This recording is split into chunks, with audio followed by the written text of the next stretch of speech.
Media reports have criticized India's market regulator, the SEBI, for its approval of ICICI Bank's takeover of ICICI Securities. The SEBI's role in the country's second most valuable bank to acquire its securities unit comes under the scanner. This comes amid the ongoing saga for a probe into the SEBI Chief Madhvi Puri Butch's income from ICICI Bank. SEBI is facing criticism from ICICI Bank's acquisition of ICICI Securities.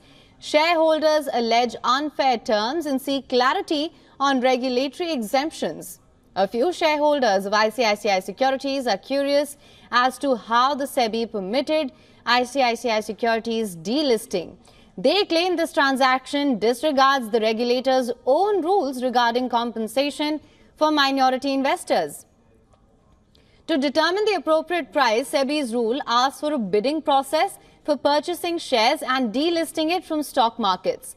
However, there is an exception where the acquirer subsidiary is involved and the target is in the same industry.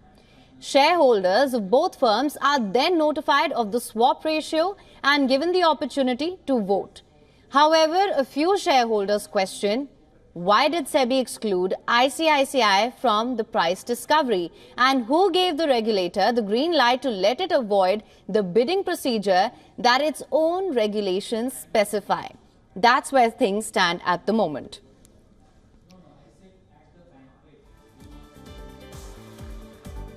And now to discuss this controversy, we are being joined by Bengaluru-based fund manager Manu Rishi Gupta, CEO and founder of MRG Capital, SEBI-registered PMS, live from Bengaluru. Thank you so much for joining us on World Business Watch, sir. Thank you, Him. Thank you very much. Sir, now to begin with, if you had to simplify this entire controversy for our viewers, what would you say? Well, the IPO frenzy has taken the country by storm, Him, and we all know the purpose of IPO, when a company gives out its share to the public, is to basically de-risk itself, raise cheap capital, and probably socialize the risk as well. Way back when the IPO of ICICI Securities was given to the public, it was at a certain price, say about 540 rupees, especially at a time when the broking business of ICICI Securities was fledgling. The very premise of demerging the business was because this was a different line of business. Bank was doing the banking services and the broking services were separated as a separate legal listed entity. That too at a very rich valuation of say about 30 to 32 price earning ratio.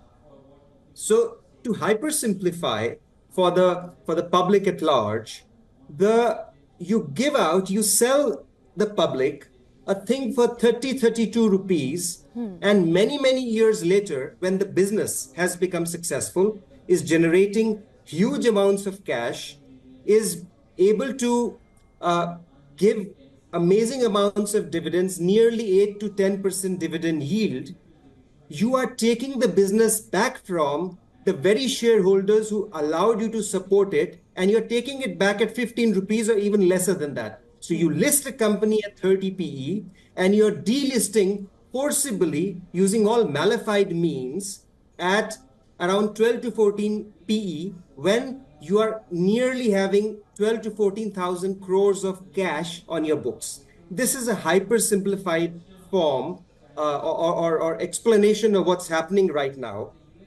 And to mention, this is one of the most profitable businesses in the country because broking as a business has no counterparty risk, just like banking has. Banking has a huge counterparty risk. Broking has no counterparty risk.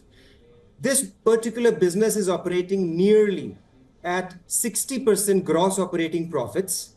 And the entire peer group is now, because of the huge surge in stock markets, because of new companies coming in, people getting to do a lot of DIY investments and DIY tradings. We've all heard of lakhs and lakhs of crores of daily transaction, which eventually contribute to the profitability of broking companies. When this business has become a cash cow, you're taking it away from minority shareholders using malicious and unfair means. That is the long and short of it, Him. All right, Mr. Gupta, thank you so much for that quick masterclass on that. Now, that being said, just to expand on this, what's your take on reports showing SEBI facing criticism for its approval of the merger between, of course, ICICI Bank and the Securities? Well, SEBI plays the role of a judicial body, right? It's a regulator. It has judicial powers, and like anywhere and everywhere else in the world, and anybody who exercises such immense power and authority, SEBI automatically assumes and believes that everyone is innocent unless proven guilty. On that premise, SEBI probably took all the disclosures, all the things that were declared on the face value, considering that ICICI Bank is a very large bank, has great corporate governance, would not do anything that is wrong by anybody in the entire scheme of things.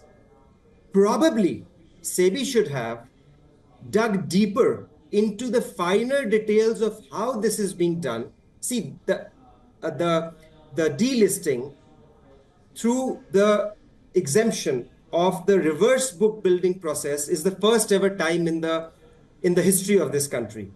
That being said, SEBI should have probably dug deeper, gone into the valuation. It's a very important, pertinent point to mention that SEBI came out with a rule of exemption on 23rd of June 2023. On the 29th of June, a valuation report by ICICI was made. Fairness opinion on the same day by various advisory merchant bankers was sought. On the very same day, an audit committee gave its judgment, and the board meeting was also convened the very same day to push the entire thing through. So this raises doubt about the quality of corporate governance within the ICICI group. And I mean, a day has only as many hours. Every committee, every board has different constituent members. How can everything happen within a matter of 6 to 8 hours? So big red flag everywhere. And SEBI, in all fairness, gave this exemption letter, and they would have expected that the bank followed the right process, discussed the entire matter with minority shareholders. Even if there is a shareholder who owns one share, he is technically, legally, as defined and observed by the topmost court in the country as well, in various judgments, is a bona fide owner of this company, of the company. You cannot ignore nearly 25% of shareholders and thousands of people who voted against the delisting to just push and bulldoze this, for the want of better word, push this daylight robbery, really. All right. Well, sir, you raised some very pertinent issues there. That being said, what do you have to say on the SEBI's administrative warning to both parties involved in the merger? Well, hats off to SEBI. When complaints were received by SEBI, on the 6th of June, they gave out a warning to both the ICICI entities because they compromised the data. It was the biggest corporate data breach in the country, where a bank took every single shareholder's data, phone, email addresses of ICICI Securities. It was a national level kind of a program initiated by ICICI Bank, and they even allegedly named it Project Iron Gate. Jyotindra Dubey of Economic Times did some smart investigative journalism to this regard. An entire team was made at a national level to influence the voting of minority shareholders. And can you imagine, just to compare, when the executive compensation resolutions are to be passed, shareholders are generally given a month-long time for voting. For this most important voting in the history of this company, where you are trying to delist a subsidiary, only 6 days were given for voting, and those 6 days also had the entire holy break. So everything about this entire thing is murky, questionable, and every act of the so-called ICICI Bank, which has to uphold, being the second or the third largest bank in the country, which must uphold every parameter of corporate governance, has been compromised blatantly by the bank. All right. Well, Mr. Gupta, thank you so much. You've left our viewers with a lot to process and to digest and perhaps deliberate on. Thank you so much for joining us on World Business Watch with your insights on this. Thank you very much, Aim. You have a good day. You too, sir. For latest news, download the WION app and subscribe to our YouTube channel.